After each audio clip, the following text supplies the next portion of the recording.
I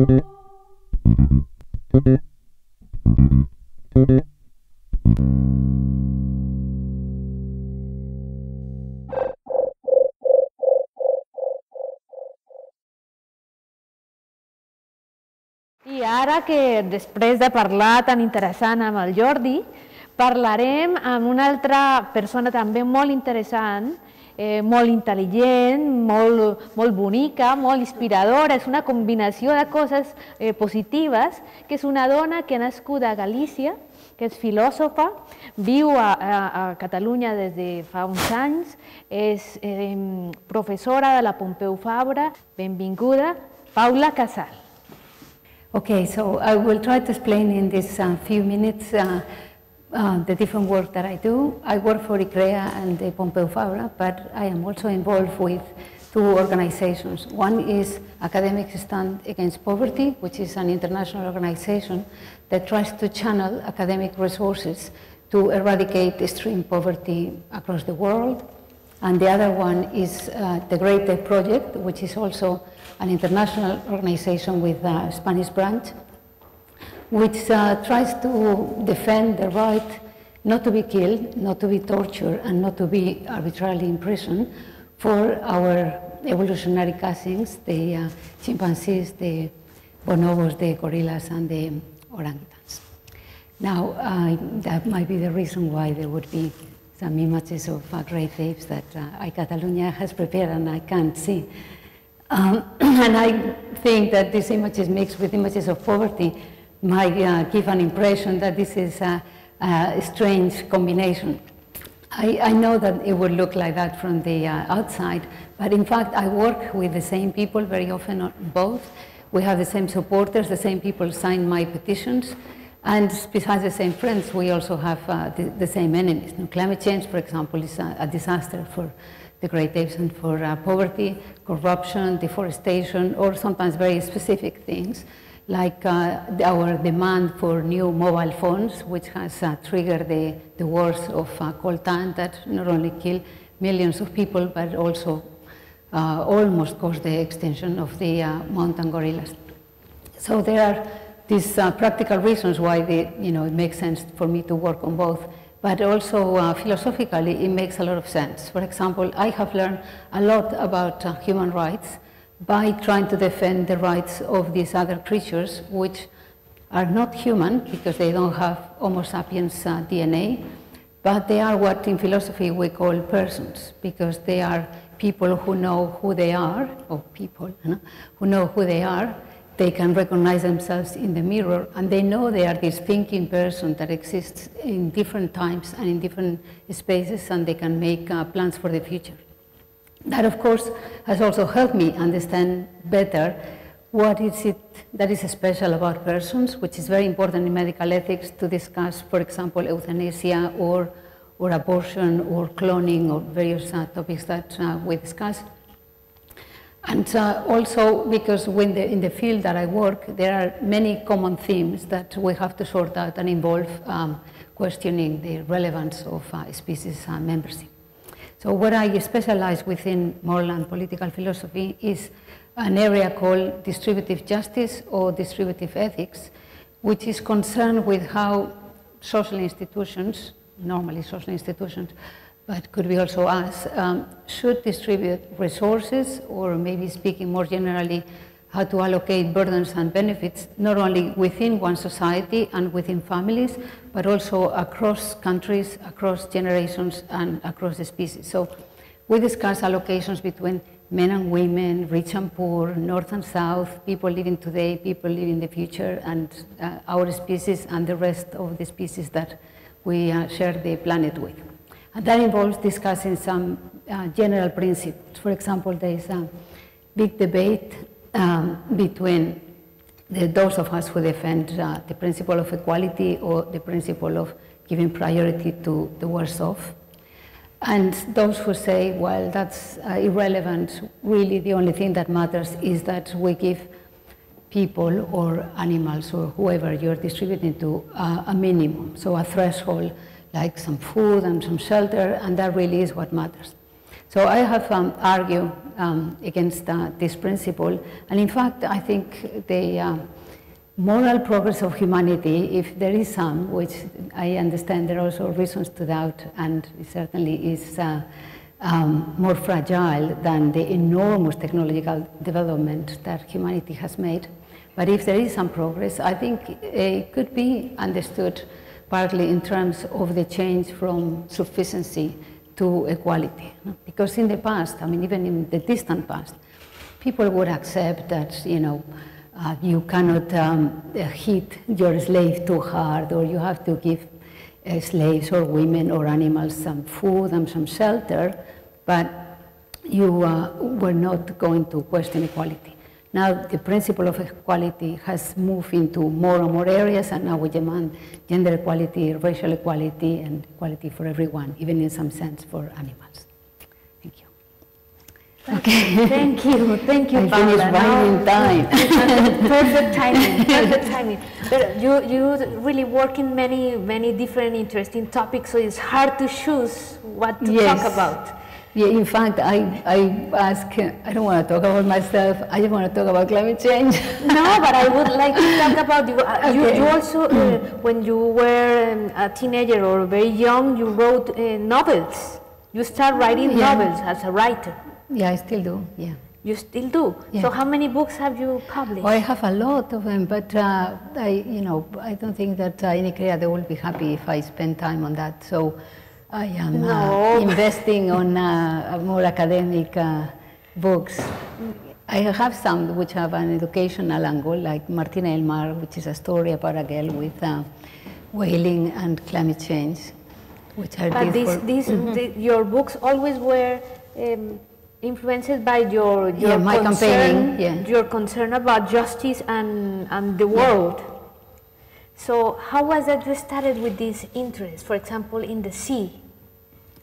In the sea, well, because I'm from Vigo, and my mother has some relatives who were whalers, so I play in the whaling station as a kid, and I saw the whales, and I always felt there was something really terrible about seeing them, looking them in the eye, and I felt, there's something adults are doing that is really wrong. So when when I first saw the people of Greenpeace putting themselves, in front of the boats and the whales, I felt, these are my people. So you started working with Greenpeace people? Yeah. I went on a rowing boat when I saw the boat. Risking your life. And they had to rescue me and take me home because... And how old were you at that time? How old were you? I don't know, I was a teenager, I can't remember when. So you had that feeling and that sensibility for equality and justice? Yeah, and it's an interesting in Wales that I came to again indirectly because I've been working since 1998 for the Great Ape Project. And after, thinking about quite a lot about the mental capacities of the great apes, I came to think maybe the Great Ape Project doesn't make sense.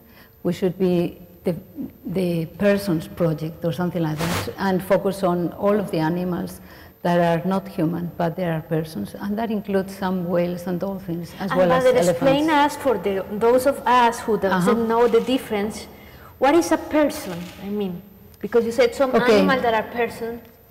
Right.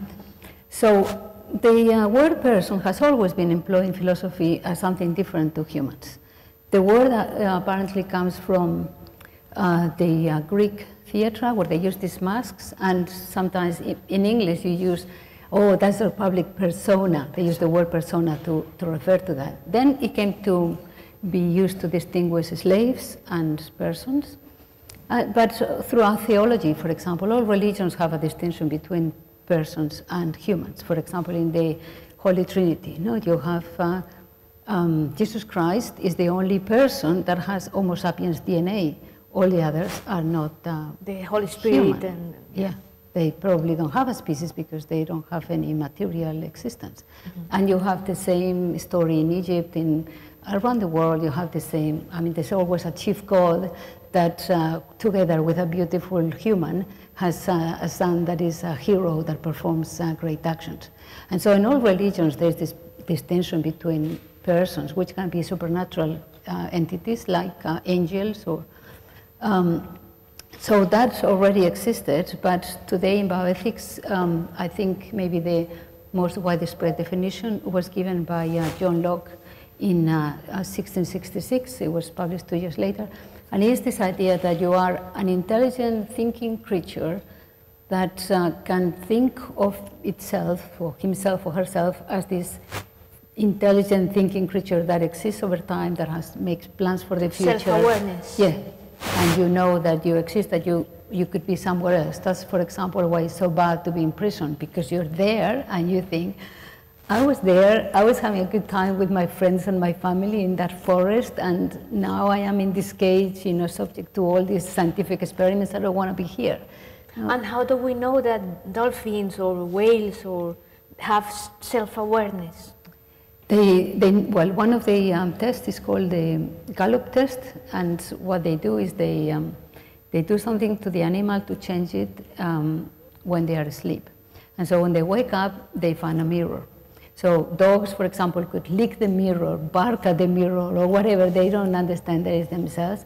There was one experiment made with orangutans. Orangutans, of course, are redheads, no? So they put something blonde, you know, and waking up goes to the mirror. What is this blonde? I'm a redhead. I've always been a redhead. They were aware of their own body. Yeah. So, I mean, with elephants, it took ages because they were used to employ very small mirrors. So initially, they would only see a little bit of their skin.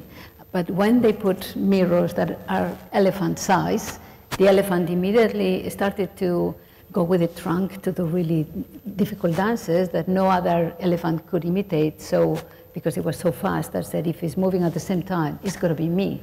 And then immediately started to inspect himself, look into his teeth to see if he had any bit of grass in between his teeth, and remove whatever paint or something that wasn't him that they had put when he was asleep. So now in this organization you are working is towards the rights of all these personas. Yes. Meaning our fellow animals, I mean, the personas. Yes. And what are you concretely doing, with this organization? Well, we do many different things. Some of the time we give talks to explain to people the impact of their behavior, their demand for palm oil, for example, the impact that it has in Thailand, or tourist behavior. You know, in Thailand, there are plantations which require burning the forest. Sometimes the orangutans have been burned alive. Then the boys are taken for boxing, for entertainment.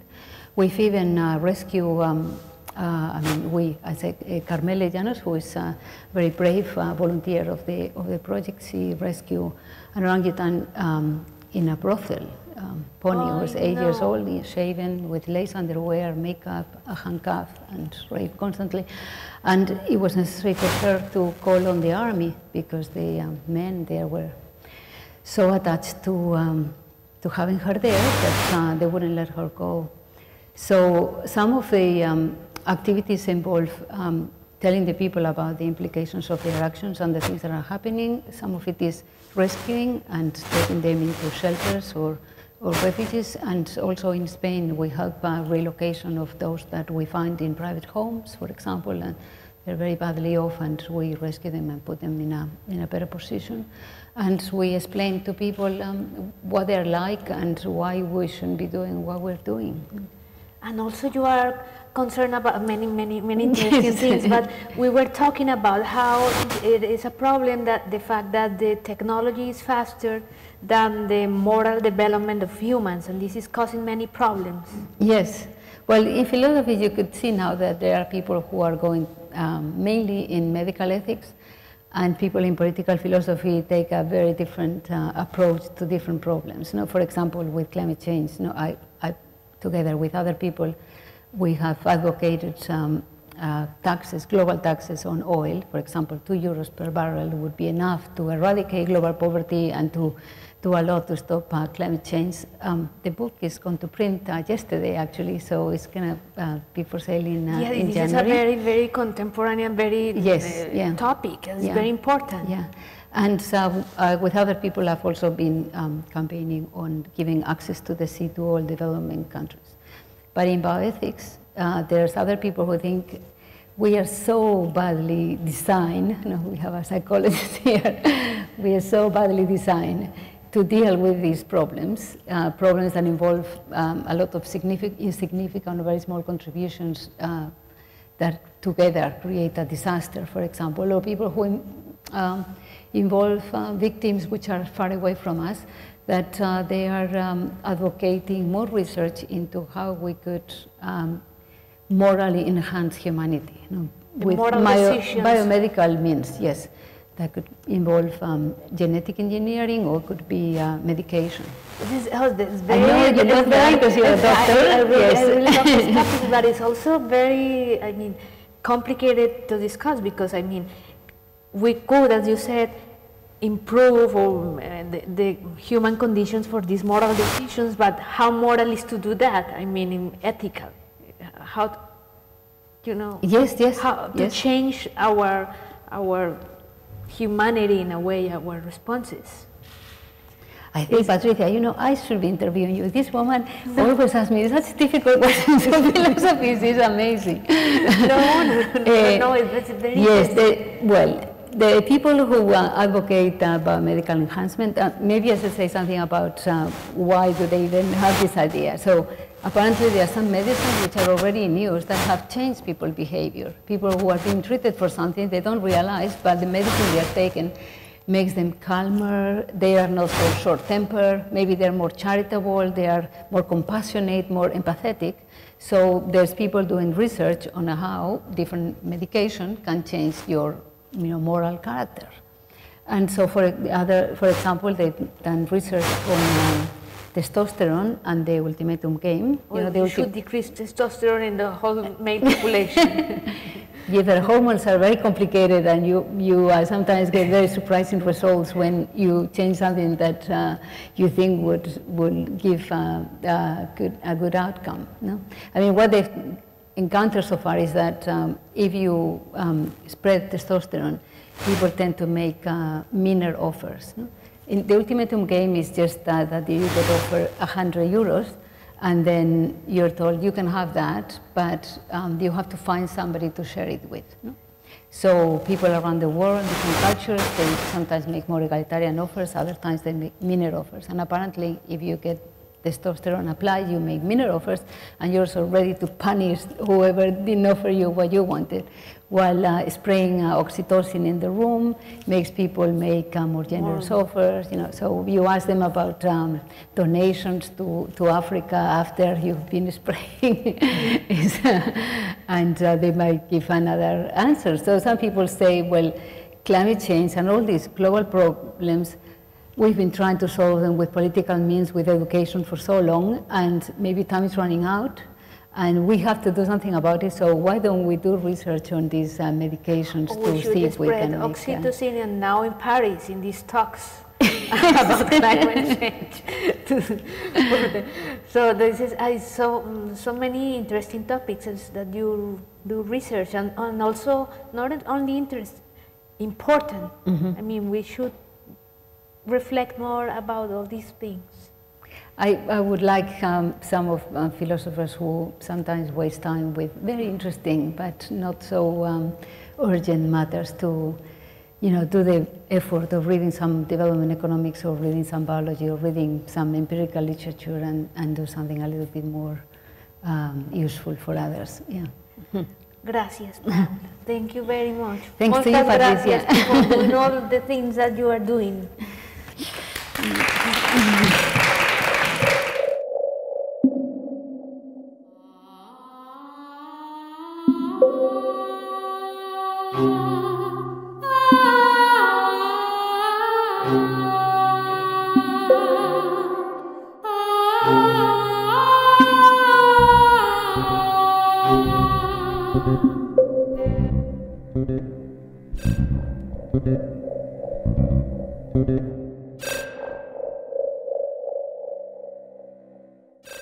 Explain in these few minutes the different work that I do. I work for ICREA and the Pompeu Fabra, but I am also involved with two organizations. One is Academic Stand Against Poverty, which is an international organization that tries to channel academic resources to eradicate extreme poverty across the world. And the other one is the Great Day Project, which is also an international organization with, I think that these images mixed with images of poverty might give an impression that this is a strange combination. I know that it would look like that from the outside, but in fact I work with the same people very often on both. We have the same supporters, the same people sign my petitions, and besides the same friends, we also have the same enemies. Now, climate change, for example, is a disaster for the Great Apes and for poverty. Spanish branch, which tries to defend the right not to be killed, not to be tortured, and not to be arbitrarily imprisoned for our evolutionary cousins, the chimpanzees, the bonobos, the gorillas, and the orangutans. Now, that might be the reason why there would be some images of great apes that iCatalunya has prepared and I can't see. I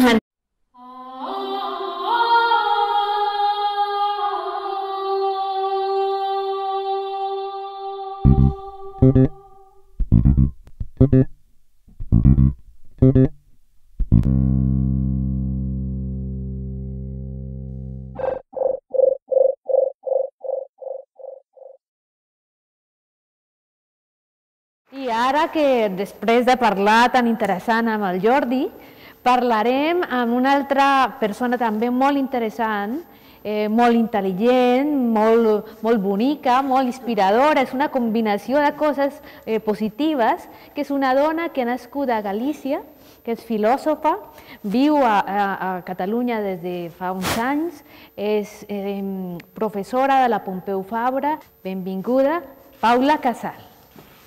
Okay, so I will try to